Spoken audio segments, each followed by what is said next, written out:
சென்னையில் இருந்து செங்கல்பட்டு வழியாக தென் மாவட்டங்களுக்கு செல்லும் அரசு பேருந்துகள் அனைத்தும் கிளாம்பாக்கத்தில் இருந்து இயக்கம். 710 அரசு போக்குவரத்து கழக பேருந்துகள் இயக்கப்படுவதாக போக்குவரத்து துறை தகவல். சென்னை மாதவரம் பேருந்து நிலையத்திலிருந்து தென் மாவட்டங்களுக்கு பேருந்து சேவையை தொடங்கி வைத்தார் அமைச்சர் சிவசங்கர். வடசென்னை பகுதியில் வசிக்கும் மக்களின் வசதிக்காக பல்வேறு வழித்தடங்களுக்கு 160 பேருந்துகள் இயக்கப்பட உள்ளன. கோயம்பேட்டில் இருந்து தென் மாவட்டங்களுக்கு பேருந்துகள் செல்லாத நிலையில் காஞ்சிபுரம், வேலூர் உள்ளிட்ட இடங்களுக்கு தொடர்ந்து இயக்கம். நாகப்பட்டினம், வேளாங்கண்ணி உள்ளிட்ட இடங்களுக்கும் கோயம்பேட்டில் இருந்து எஸ்சிடிசி பேருந்துகள் இயங்குவதாக போக்குவரத்து துறை விளக்கம். பணமோசடி வழக்கில் ஜார்க்கண்ட் முதல்வர் ஹேமந்த் சோரனை வலைவீசி தேடும் அமலாக்கத்துறை. அமலாக்கத்துறை நடவடிக்கைக்கு பயந்து முகத்தை துணியால் மூடியபடி வீட்டிலிருந்து ஓடிவிட்டதாக பாஜக விமர்சனம். ஜார்க்கண்ட் முதலமைச்சர் ஹேமந்த் சோரனின் டெல்லி வீட்டிலிருந்து கணக்கில் வராத 36 லட்சம் ரூபாய் பறிமுதல். அவரது வீட்டில் நிறுத்தப்பட்டிருந்த BMW காரையும் அமலாக்கத்துறை பறிமுதல் செய்ததாக தகவல். பிப்ரவரி 18ஆம் தேதி தமிழகம் வருகிறார் பிரதமர் நரேந்திர மோடி. திருப்பூர் மாவட்டம் பல்லடத்தில் நடக்கும் என் மண் என் மக்கள் யாத்திரை நிறைவு விழாவில் பங்கேற்பதாக தகவல். நாடாளுமன்றத்தில் பிப்ரவரி 1ஆம் தேதி இடைக்கால பட்ஜெட்டை தாக்கல் செய்கிறார் நிதியமைச்சர் நிர்மலா சீதாராமன். தேர்தலுக்கு முன்பாக தாக்கல் செய்யப்படும் பட்ஜெட் என்பதால் முக்கிய அறிவிப்புகள் வெளியாகலாம் என எதிர்பார்ப்பு. ஸ்பெயின் நாட்டில் சுற்றுப்பயணம் மேற்கொண்டுள்ள முதலமைச்சர் மு.க.ஸ்டாலின் இன்று முதலீட்டாளர்களை சந்திக்கிறார். ரோக்கா, எடிபன், CIE ஆகிய நிறுவனங்களைச் சேர்ந்த தொழிலதிபர்களை சந்திக்க திட்டம். மகாத்மா காந்தியின் நினைவு நாளையொட்டி ராஜ்காட்டில் மரியாதை செலுத்தினார் குடியரசுத் தலைவர் திரௌபதி முர்மு. பிரதமர் மோடி உள்ளிட்ட தலைவர்களும் மலர் வளையம் வைத்து மரியாதை.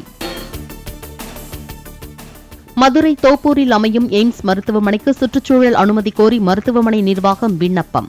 தமிழ்நாடு சுற்றுச்சூழல் தாக்க மதிப்பீட்டு ஆணையத்திடம் விண்ணப்பம் சமர்ப்பிப்பு.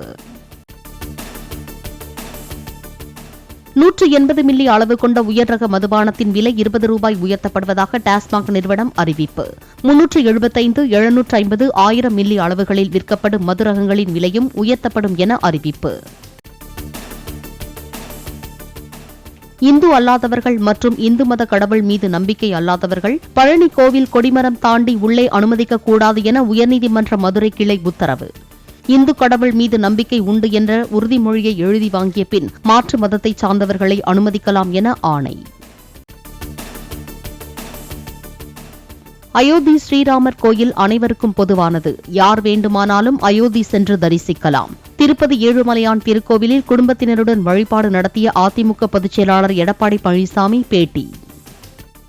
ராமர் கோயில் அனைவருக்கும் பொதுவானது. யார் வேணாலும் அந்த ஆலயத்துக்கு சென்று இறைவனை பிரார்த்தனை செய்யலாம். அதில் எந்த முரண்பாடும் கிடையாது. ₹1 கட்டணம் இல்லாமல் உலகத்தரம் வாய்ந்த கல்வி கிடைக்க வழிவகுக்கும் நவோதயா பள்ளிகளை தமிழ்நாடு அரசு தேவையில்லை என கூறுகிறது. கள்ளக்குறிச்சியில் என் மண் என் மக்கள் யாத்திரையின் போது அண்ணாமலை குற்றச்சாட்டு. 14,500 பள்ளிக்கூடங்கள் 18,128 கோடி ரூபாய்க்கு நாம PMC திட்டத்தில் கொடுத்திருக்கோம். தமிழ்நாட்டுக்கு எத்தனை பள்ளிங்க ஐயா? 0. தமிழ்நாடு அரசு என்ன பதில் கொடுத்தாங்க தெரியுமாங்க ஐயா? எங்களுக்கு பள்ளிக்கூடங்கள் தேவையில்லை என்கின்ற கடிதம் மத்திய அரசுக்கு அனுப்பியிருக்காங்க. எங்களுக்கு பள்ளிக்கூடமே வேண்டாம். குரூப் 4 தேர்வுக்கான அட்டவணையை வெளியிட்டது தமிழ்நாடு அரசு பணியாளர் தேர்வாணையம். VAO, இளநிலை உதவியாளர் உட்பட காலியாக உள்ள 6244 பணியிடங்களை நிரப்ப நடவடிக்கை. TNPSC குரூப் 4 தேர்வு ஜூன் 9ஆம் தேதி நடைபெறும் என அறிவிப்பு. அடுத்த மாதம் 28ஆம் தேதி வரை ஆன்லைன் மூலம் விண்ணப்பிக்க அவகாசம்.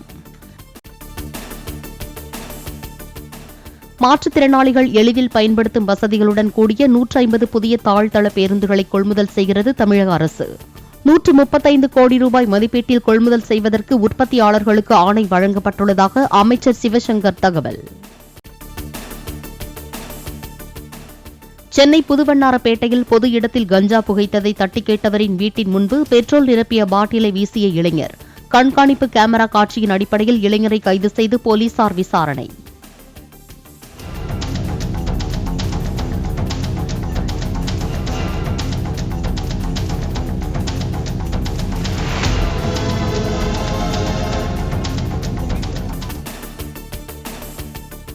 சென்னை மாநகரத்தில் மாடுகளை பராமரிக்க இடமில்லாதவர்களின் மாடுகளை நகருக்கு வெளியே அப்புறப்படுத்த மாநகராட்சி ஆலோசனை.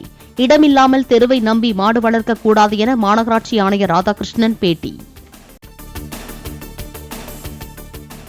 மைவி3 ஆர்ட்ஸ் நிறுவனத்தின் மீது மேலும் ஒரு வழக்கை பதிவு செய்தது கோவை மாநகர காவல்துறை. நீலாம்பூர் பைபாஸ் சாலையில் நேற்று கும்பலாக கூடிய விவகாரத்தில் 3 பிரிவுகளின் கீழ் சிங்காநல்லூர் போலீசார் வழக்கு பதிவு. சென்னை சாலிகிராமத்தில் உள்ள இல்லத்தில் விஜயகாந்தின் உருவப்படத்திற்கு திமுக எம்பி கனிமொழி மரியாதை. தமது தாயாருடன் சென்று பிரேமலதா மற்றும் மகன் விஜய் பிரபாகரனுக்கு ஆறுதல் கூறினார். தனுஷ் நடிக்கும் படத்தின் படப்பிடிப்பிற்காக திருப்பதி மலை அடிவாரத்தில் பக்தர்களின் வாகனங்களை வேறு பாதையில் திருப்பிவிட்ட போலீசார். போக்குவரத்து மாற்றத்திற்காக பாக்சர்கள் பயன்படுத்தப்பட்டதால் உள்ளூர்வாசிகள் அதிருப்தி.